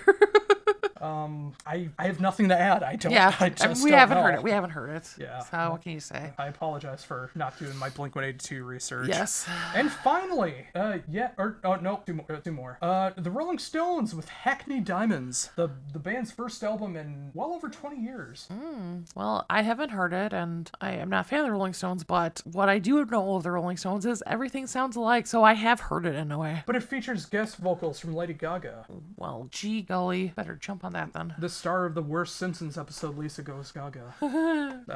Haven't heard a note. Nope. And finally, Dirty Honey with Can't Find the Brakes. I have no idea. Comparisons to Led Zeppelin and Aerosmith, and a lot of bluesy rock swagger. Yeah, okay. I thought you liked that kind of stuff. Yeah, some, but I don't know. I got nothing to add to that, so I do not know. So overall thoughts? Again, as I've learned over the past 3 weeks, even with going over well over 200 albums on the rock and metal worlds, there's still so much I haven't heard. Yeah. But also, in that time, I've learned there's a lot of stuff that I didn't want to listen to. Yeah. That I now know exists. Exactly. So that's about all I got for that. What about you? I feel like there are certain bands where if they put out an album, period, it doesn't matter what it sounds like, they're gonna be on the Loudwire list. And then in addition to that, they'll just pick some of the most popular ones that have really grabbed people that year. I mean, that's Loudwire in general. It's like the garden variety version of checking out stuff. And you really shouldn't take this seriously. No. As we've seen other people do already. Of course. They take this very seriously. Yes. Like, I've been trying to find an example of how to describe it, but like, if you keep coming back year after year and you expect a different result, that's the definition of insanity. It doesn't change. Yes. There might be a couple albums that you enjoy off of the album if you're deep into the underground and not following the current rock and metal trends. Yeah. But if you're expecting them to do like 25 underground albums that people need, you're insane. That's not what they're there for. Yes. They are to cater to the lowest common denominator rock and metal fans. Yes. That's all they've ever been. And you either look into it and see it's like, hey, I haven't heard of this album, maybe I should check it out. Or it's like, okay, that's the big stuff that came out this year. Yeah. That's it. Like, there's no reason to get your panties into a bunch about it. Yeah. Like, if you're looking for stuff that's more underground, follow Heavy Debriefings Top 100 Albums of 2023, where I go from some of the biggest heavy hitters of 2023 to albums that I guarantee you've never heard of and everything in between. The bottom 50 is already available everywhere you check out social media on heavydebriefings.weebly.com, and the top 50 albums of 2023 will be starting tomorrow if you're checking this out on Sunday, and going 10 albums a day till Friday, where we check out the top 10 albums of 2023. Yes. Nice plug there. I had to. Yes. It's shameless. Now. Yes. Now, isn't it funny how everyone this year has been like, ban Spotify, boycott Spotify, but have no problem sharing their stats from Spotify? Exactly. It's all I see right now. I am here to say again that, yes, Spotify does terrible things, and they should be paying their people more. Sure. In fact, I'm hoping there's going to be an interview for a new outlet that would pay rock and metal artists more fairly. Yeah. I'm hoping that interview will happen soon, but we'll see what happens. Yeah. But until that one fully comes out, every streaming service sucks when it comes to paying the artist. They all get fractions of a penny for every listen. So why single out one of them? Yeah. Why not single out all of them? Because they're all terrible. Yeah. The only exception would be Bandcamp, which they have the Bandcamp Friday, which is the first of every month, where all the proceeds go to the band. But that's one day a month. Yeah. That's like the please sir, can I have some more? But we use Spotify. We do. We have premium Spotify. Yes. I'm not ashamed of it. No. No. It's not all I use it for. In fact, more than anything, I use it for podcasts more than I do normal music listening. Yeah. But we decided to still go over our Spotify Wrapped. We did. Now, before we get into our individual ones, we did look at the Heavy Debriefings podcast one, and it actually had better numbers than I thought it would. Yeah. Like, a good amount of people consider it the number one podcast that they listen to. It's not just us. Yeah. There's people all over the world that are checking this out, so if you are one of those people, thank you so very, very much. Thank you. I'm so used to having one person listening to it, and that used to be you while you were at work like 10 years ago when I was doing it. Yeah. So the fact that there's more than just us listening to this, I thoroughly appreciate. So absolutely. If you've checked it out once, this is your first time, or anywhere in between, thank you so very much. Yes. Now, on to our individual ones. Yeah. How do you feel about yours? I think it's very representative of me. Okay. I don't know how many screenshots you took, but I did a lot of them. Okay. I guess we'll have to... I didn't catch everything, but Okay, so... I will say I was disappointed in mine. I feel like mine is the same as last year, and it didn't really update this year. Which is weird because I've given you so much music to check out. And I've listened to other stuff. Like, I don't really understand how some of these are still the same. But yeah, it is what it is. It is what it is. Yes. Now, I don't remember how this started. Okay. But I do have the first one up that I saved. I screen saved all of these, so I don't know everything that you have. Yeah. But I did screen save a lot of them. Okay. The first one I have is for genres. I have my top genre, but I didn't get the rest of them, so... Okay.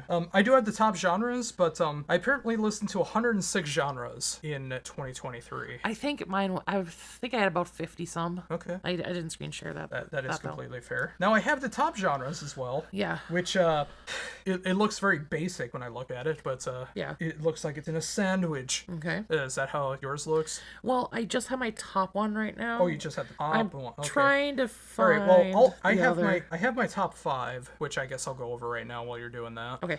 Number 5 is post metal. Number 4 is alternative metal. Okay. Number 3, melodic death metal. Okay. Number 2, progressive metal. And number 1, take off your hats for this one, metal. Okay, I had 53 genres. 50, sure, 53. Okay. Let's see. So I listened to over double yours. No, exactly double yours. Yes. Wow. And I'm almost at my genre. Okay, my top genres. Number 5, new wave pop. What are you listening to? I have no idea. Number 4, melodic death metal. So I listened to more mellow death than you did. Number 3, gothic metal. That makes sense. Number 4, glam metal. And number 1, power metal. You said number 4, then number 1. Oh, whoops. Number 2.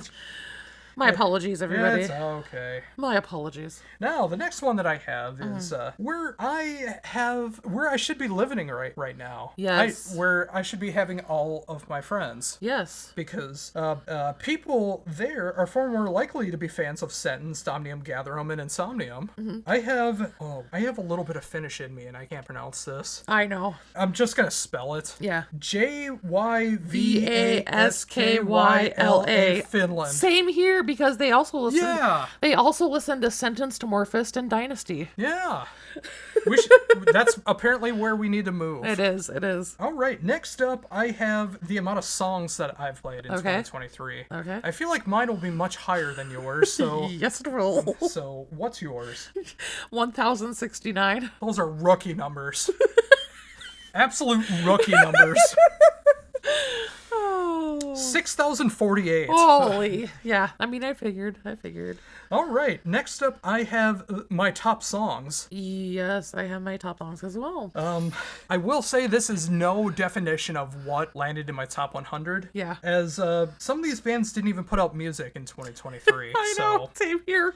So we're going to start from the bottom. Yes. Do you want to go first or should I go first? Yeah, I don't care. Whatever. You go first. Okay. Number 5, I have Wilting in the Light by Light the Torch. Similarly with Howard Jones, my number 5 is Starting Over from Killswitch Engage. All right. Number 4, I have Power of Will by Dynasty. I have Night Demon with Escape from Beyond. Okay. Number 3, I have Lost from Death Angel. I have Brimir with Voices in the Sky. Number 2, I have In Every Waking Hour by Nordic Union. I have Electric Callboy with F-Boy featuring Conquer Divide. They are a fun band. They are. They're not a guilty pleasure to me because I enjoy them. They're great. Yeah.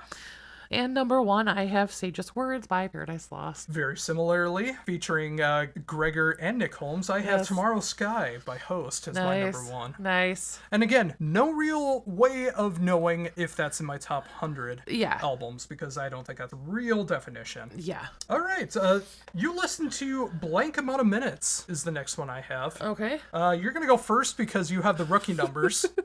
5,305. Pathetic. Utterly pathetic.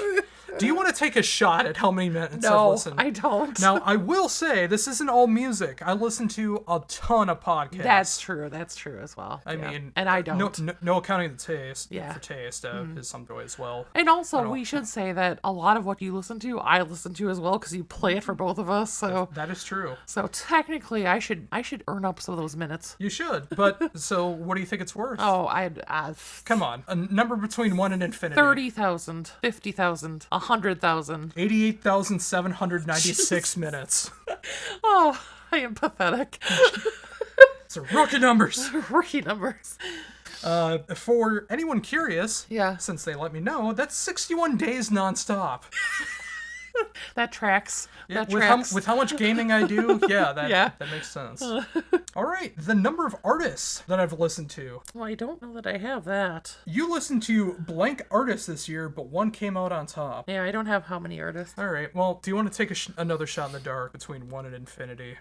600. 1,185 artists. Okay, all right. So if you don't think that I listen to enough music, Yeah. suck it. But I finally got to my top artist, which Yes. I am going to go second on this one. Okay. What is your top artist? Well, I have the top 5. Don't you have top 5? I do. Okay. Oh, right. So I have that saved for the last one. Okay.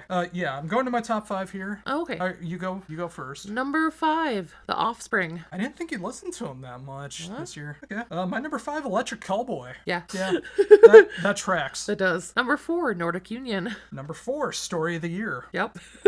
And that one's collectively us. Yes. Yeah. Well, Electric Callboy is too. Oh, yeah, for sure. Number 3, Death Angel. Very good choice.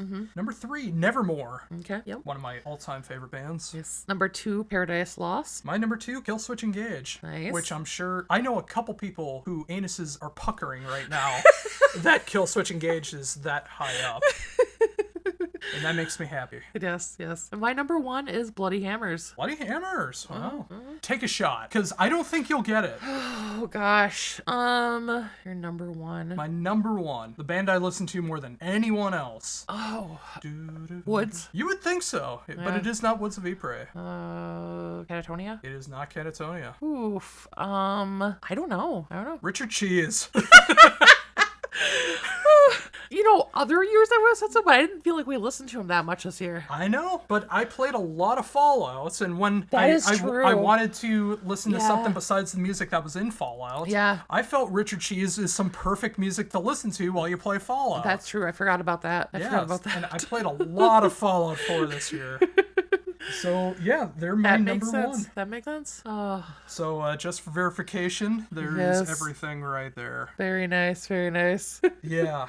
So if you participate in the Spotify Wrapped, Yes. and you feel like degrading yourself by admitting to using Spotify, let us know who your top songs, your top bands, your top albums, all that stuff. Let us know in the comments down below and see how it compares to us. Are you more of a Richard Cheese kind of person, or are you more of a... Bloody Hammers. All right, so the last part of the show is what you've all been waiting for, like the savoring dogs that you are. We're going to be covering albums 100 through 51 of Heavy Debriefings' top 50 albums of 2023. Yes. Now, this is, of course, my top 100. The Metal Farie's top 30 will be coming in next week. Yes. Now, how far along are you on putting that together? I mean, I have my 30 identified. They are pretty much in order. There's just a few inner debates in my head that I'm going through. Any clues? Anything you want to give away? No, not at all. All right, you remember that this is supposed to be like original albums in 2023. It can't just be Mariah Carey's The Only Thing I Want for Christmas Is You, done by Taria, right? I do what I want, thank you. All right, fair enough. Well, of course, anyone that doesn't know my rules, the short version of this, or at least the shortest version I can do of this, this is all my own thoughts and opinions. This is all original LPs, so no EPs or cover albums or re-releases or any stuff like that. No one forced me or asked me to be a part of this list. It's just what I feel is right. And just because an album is at number 100 or 76 or 48 or 12 doesn't mean that you shouldn't check it out. No. If it makes my top 100, that means that I want you to hear it. Exactly. Otherwise, it would just be the 100 albums I checked out this year, not the top 100. So let's get into it with some Melodeath from Sweden with Nightingales with The Black Stream. Yes. You have not heard this. No. Okay. 99 is Harbored with their self-titled album. Very much of the black gaze, atmospheric black metal style. Another one that I know you haven't heard. You're going to be hearing that a lot. Yes. We'll just comment if I know it. How about? Okay. Well, I don't know when. I'll poke you when I know it. All right, that's fair. Or if you know I know it, you can always. Well, we'll figure it out as we go along. Yes. As you can see, we're a very professional podcast here. At 98, Obsolete Theory with Doomlight, more on the black metal side of everything. A little bit of Doom in there, but more like kind of black metal stuff going on. Number 7, Minnesota's own Oak Pantheon with The Absence, another black metal album that goes into a lot of different territories of like post-rock and progressive metal and folk. There's a lot of different cool stuff going on with that one. 96 is Riverside with ID Entity, which we talked about last week on the show. Yes. I enjoy it, but I just completely forgot about it. So Yeah. that's why it ended up at 96. 95, Chamber, A Love to Kill for anyone who enjoys bands like The Chariot and the Dillinger Escape Plan. 94 is Smackbound with Hostage. Yeah, I like this one. She has an amazing voice, so this is a good one. It is a good one. I'm honestly surprised it didn't rank higher, but as Degeneration X says, that's the breaks, little man. Break it down. 93 is Aeodon with Portraits. Fantastic black metal stuff. I'm surprised I didn't rank this one higher, but again, that's just the way that it worked out. But if you're looking for some really damn fine black metal, you need to check out the new Aeodon. 92, Lancer with Tempest. If you're looking for that old school 80s revival metal sound, Lancer's doing it magnificently well. And at 91, another Minnesota band, Ashbringer with We Came Here to Grieve, which they are now calling themselves false black metal nowadays, because it's an album that is meant to really piss off the black metal fans, because they do so many different things outside of black metal, so it's not true and cult. Okay. So, and they're very left-wing as well, which is not really what you expect in black metal. Yeah. So there's a lot of reasons that people would hate them, and I appreciate that they do that. Now, coming in at number 90 is Ice Giants with Ghost of Humanity, a band that played at Prog Power this year. Really good sense of like a symphonic, melodic death metal and thrash metal.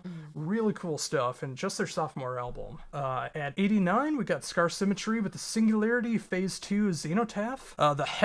By far the heaviest Scar Symmetry album to date. Yeah. Of course, it still has those great melodic choruses and everything, but it is brutal. At number 88, I'm very surprised with where it came up on the list, but Enslaved with Heimdall.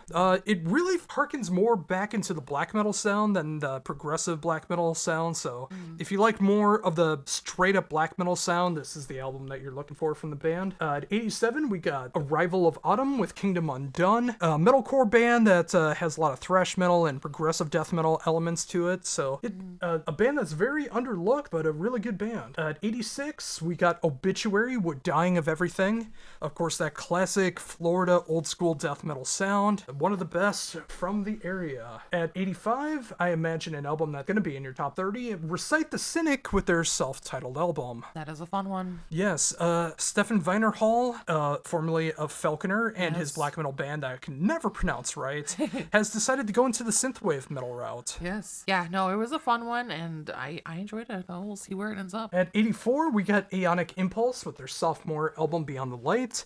Very alternative progressive metal. It's like a weird conglomeration of Incubus, Porcupine Tree, and Gorgira is the best way I can describe them. It sounds so weird on paper, but they do a fine fine job with it.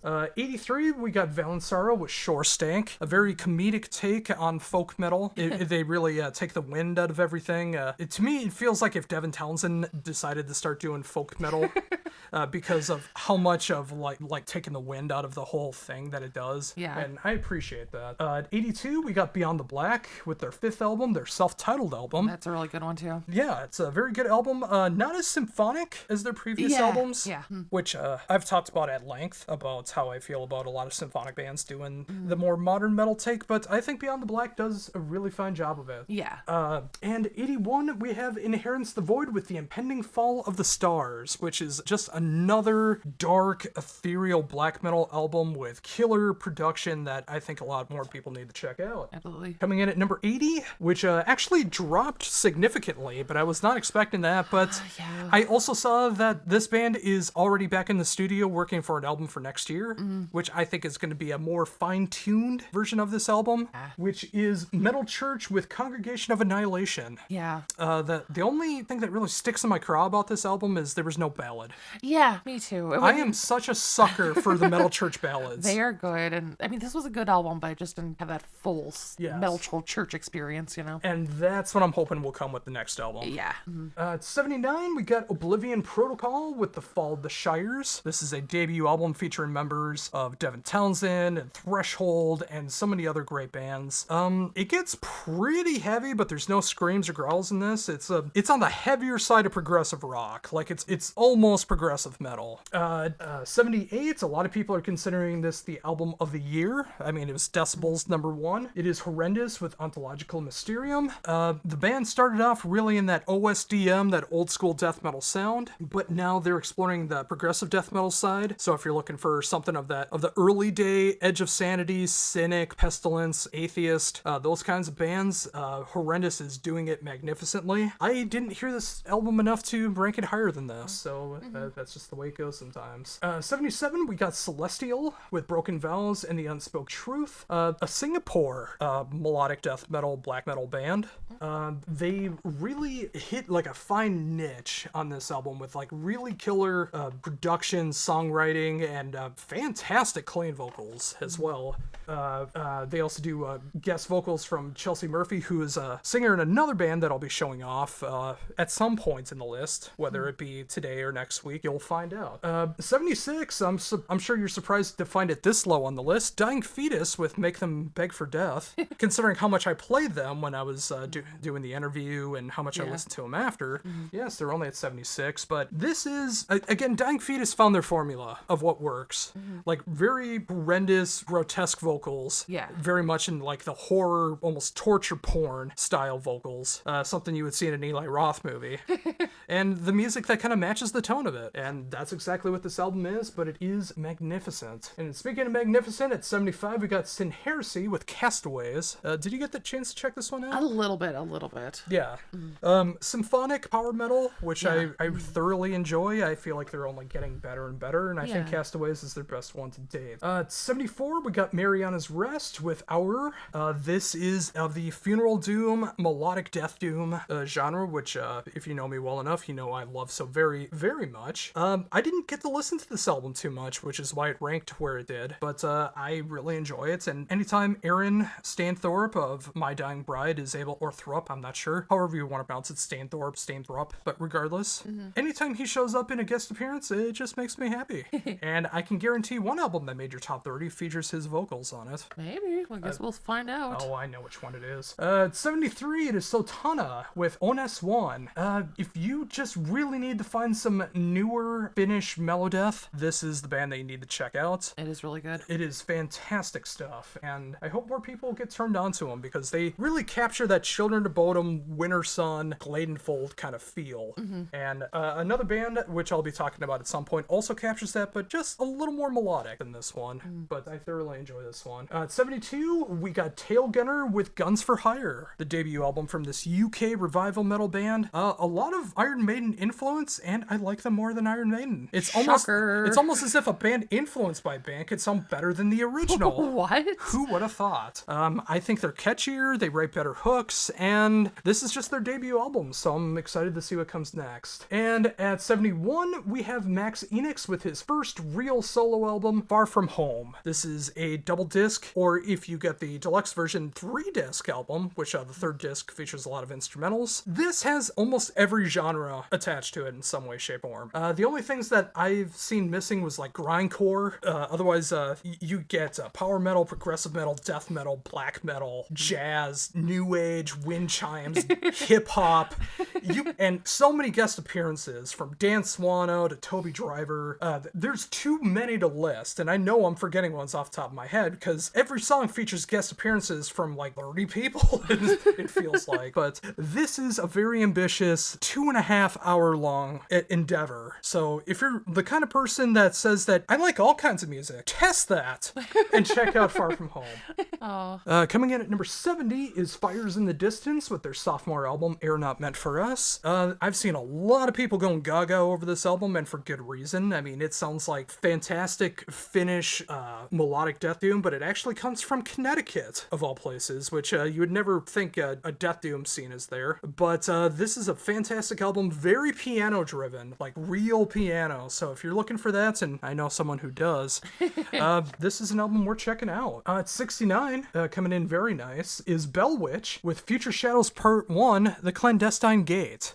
This is the exact same length as their previous album, Mirror Reaper, down to the second. This is part 1 of 3, which I imagine that the whole trilogy is going to be like 5 hours or something. But this is over an hour and 23 minutes long, and it feels like an intro track, which is why it's so low on my list. But the fact that this intro track feels like it goes on longer than so many of your favorite albums, like it's either a good thing or a bad thing, depending on who you are. But I really do enjoy it. But coming off of Mirror Reaper, I was hoping for something different, and that might come in parts 2 and 3, but I still think it's worth checking out. Coming in at number 68, which got the most attention from my YouTube shorts when I was doing this, was Deathblock with Death Album 4. I'm surprised I didn't catch more crap for this, but I feel like this is the best Death Clock album. Yeah. It's the catchiest, it's the most melodic album. It's not just focused on being brutal the whole time. It feels like it's actual melodic death metal songs. It's funny as well. I mean, it's still got the comedic tinges to it, but it feels like a real pure melodic death metal album. Yeah. And that's what I love about them. Coming in at 67, the Midwest All-Stars of Chrome Waves, featuring different members of past and present members of Skeleton Witch and Amiensis, with their brand new album Earth Will Shed Its Skin. The most ambitious album the band has done to date so far. Of course, it has that black gaze sound that they started off with, but they start going into much different territories at times, going into like goth rock or jazz or instrumental. I mean, they go in so many different directions on this album, but still maintaining that black gaze sound that they're known for. Coming in at number 66, one of the heaviest albums of 2023 in my humblest of opinions, and especially after seeing Godzilla and knowing about the depths of the ocean and how it can crush you, what better than 20,000 Leagues Under the Sea with Ahab and the Coral Tombs. Of course, with the name like Coral Tombs, this is based concept album based off of 20,000 Leagues Under the Sea from the Funeral Doom band Ahab. Absolutely brilliant album from start to finish. If you love Funeral Doom, you need to check this album out. If you don't like it, I can't imagine you'd get into it from Ahab, but you know, stranger things have happened. At 65, we have Twilight Force with At the Heart of Wintervale. One of the most fun albums Twilight Force has put out to date. I feel like it's some of the strongest material the band has done. I'm sad to see it this low, but I think it just shows how good of music there was this year. Yeah. It was just a fantastic album. They're just such a fun band. Like, they take you away to like that one mystical world. And they are coming to town, but just unfortunately with Glory Hammer. Ew. Yeah. Just like Elven King is coming to town with Ailstorm. No. But that's a topic for a different day. Coming in at Nintendo 64 is Vulture Industries with Ghosts from the Past. To take your quote when you heard it, it sounds like a punk band going into Dracula's castle to record an album right before they become undead. Yes. I love that quote, and I think it's a perfect description of this album. Yes. Coming in at 63 is Ex Mortis with Necrophony. Hey, I finally got it right this time, unlike the first time that I talked about it. Yeah, after half the band split, Yeah. and of course the pandemic, they got a new lineup, and I feel like that they're still doing a lot of what I love about Ex Mortis. They still do the great neoclassical stuff. They do stuff that would make Yngwie blush. And of course that death thrash that they incorporate into. Yeah. Did you get a chance to hear this one? I did. Yeah, it's a good album for sure. Okay. I know you're being sheepish. Sheepish. Coming in at 62, one of my favorite old school death metal bands and one of my favorite old school death metal albums of 2023 is Memoriam with Rise to Power. Basically, leftist bolt thrower. That's, of course, bolt thrower was very left leaning to begin with anyways, but Memoriam goes even more onto the political side of things and matches it up with just great old school death metal. I don't need much more than that. And coming in at 61, the only instrumental album to make it onto the whole list this year, so if you're looking for other ones, I apologize. It is Michael Abdow, formerly of Last Chance the Reason, but the guitarist of Fate's Warning, and also the guitarist and songwriter for Ray Alder with his instrumental album Seance in Black. I really thoroughly enjoy this album. It's the kind of album that you put on at night during some really cold weather and you just relax to it. Yeah. And I think it's fantastic stuff, and it won't be the only time that he is up on this list either. And now finally for the last 10 to close out the bottom of the top 50 of the top 100 albums of 2023. Coming in at number 60, an album you're very mad to see this low, Dead in Finland with Victory. The only reason it's this low is because I barely heard it this year. Yeah. And I didn't want to put this up higher in case I felt differently about it. I felt like this was a very fair spot for only hearing it a few times. Very fantastic, modern melodic death metal. Like, they incorporate a lot of electronics and stuff, but it has a great melodic death metal sound. At 59, we got Imperium Decadence with Into Sorrow Forevermore. A very cheery album on the black metal side of things. No, this is a very sad black metal album, but one of the best black metal albums of 2023. Yeah, just like straight up fantastic black metal. At 58, I think the only album that really fits the category of symphonic deathcore is Of Sulfur with The Burden of Faith. The debut album from this band. The reason I put it on here is because the deathcore is like pushed way back. They focus a lot more on like symphonic death metal and black metal. They also have some great vocal appearances. Howard Jones of Killswitch Engage shows up on a track on this one. It is a tear-jerking album, especially when you look into the lyrics stuff. It's a really riveting album, and if you wanted to know what symphonic deathcore is all about, but you're not a deathcore fan, I think this would be the album that you should check out. At 57, we have Grimheart with their debut album Hellish Hunt. This is a Hungarian band that really captures the melodic death metal sound greatly, especially that Finnish melodic death metal sound. Again, like the Children of Bodom, Winter Sun, kind of whimsical kind of sound of melodic death metal. I mean, especially with the imagery that they use, it's like that hellish, whimsical kind of thing. Yeah. So if you're not looking for something too serious, but you're looking for seriously taken music, Grimheart is a great example of that. It's almost like a hint of power or folk about them too. Yeah, it's a great stuff. At 56, I have Ringworm with Seeing Through Fire, my go-to angry band. Very metallic hardcore, some of the angriest stuff I've ever heard, and just really matches my emotions when I wish I could just tear the world apart.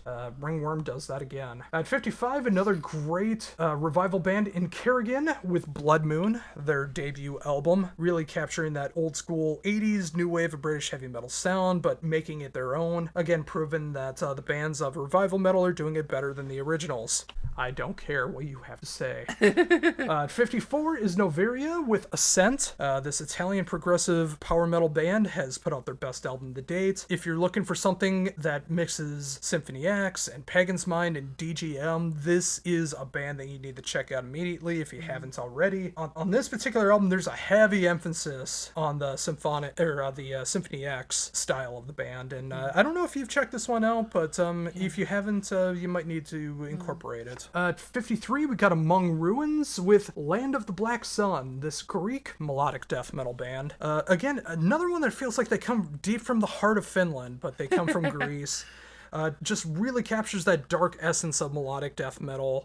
Not as whimsical, but really does capture more of like that Wolfheart kind of feel behind it, which is some fantastic stuff. At 52, we got the heavy power metal sounds of Mystic Prophecy, a band that this is their 12th album, and I only started listening to them this year. And I feel stupid for not hearing them before, because they are a fantastic band. Some of the catchiest choruses in all of power metal in 2023. They have a formula, they stick to it, and they don't need to change it because every song is fantastic. And if you just want some nice, catchy, and overall heavy power metal, Mystic Prophecy is a band to check out. And at 51, we got Dark Flood with Illusion of Light, another whimsical Finnish melodic death metal band. This is the band I was talking about before when I was talking about Sotana. Dark Flood captures more of the whimsical melodic side of melodeath, so you can almost hear kind of like Sonata Arctica keyboard flourishes going on. You hear more of the Winter Sun kind of stuff going on. Definitely hear some Gladenfold in this as well, especially when they get into the clean vocals. There's a lot of great stuff about Dark Blood, and I didn't realize they had 3 previous albums, and I need to go check those out. But especially with Illusion of Light, a fantastic album and a fantastic way to close out the bottom 50 of the top 100 albums of 2023. So what are your thoughts? I mean, no really huge surprises to me here. Like, there's some that I wish were higher, but I know some of them you probably didn't have as much time with, and you have a more diverse palette than I do, so that kind of makes yours, what would be higher for me wouldn't be as high for you because you have more there. But yeah, I thoroughly enjoy your list so far. Well, thank you very much. And before I lose my voice, I think this is an amazing note to end on. Thank you so very much for tuning in and checking out episode 21 of the Heavy Debriefings podcast. Yes. Before we close things out, just a reminder, if you're checking this out on Sunday, tomorrow begins the top 50 albums of 2023, where I'll be going over albums 50 through 41, doing that every day until we get to the top 10 of 2023 on Friday. Yes. And of course, you can check that out on YouTube, YouTube Shorts, Instagram, Instagram Reels, Instagram Stories, Facebook, Blue Sky, Threads, and of course, heavydebriefings.weebly.com. Just look up Heavy Debriefings. It's pretty much the only thing I'm talking about. Yes. And I'll be teasing the album, or the thumbnail for 50 through 41 coming up in just a bit as I'm recording this. Yes. So a lot of good stuff to look forward to. Next week on the show, we'll be going over our collective top 30 albums. Yes. Which could be up to 60, but I imagine that we're going to have some in common. Possibly. Yeah. Well, there's got to be at least one. Yes. But that's going to be very curious because I have absolutely no friggin' idea what's going to be a part of it. I have guesses. Yeah. But I have no idea where it's going to be. So Yes. that's going to be very fun. And I'm sure we'll have some more stuff to talk about as well. What do we have for the Christmas stuff next week? You know what? I am not sure. All right, so you can see how well prepared we are. But tomorrow's going to be, next week is going to be a huge show when it comes to music, so Yes. I completely understand that. Yes. I'm sure we're going to talk about the fallout to the Video Game Awards and I'm any sure. new game trailers that have come out, and of course talk about Grand Theft Auto 6 and anything that comes from that. But I'm slowly losing my voice, so here I am Yes. closing things out. Thank you once again for checking this out, and until next week, for the Heavy Debriefings podcast and for the Metal Fairy, this is Josh Runquist saying, see ya.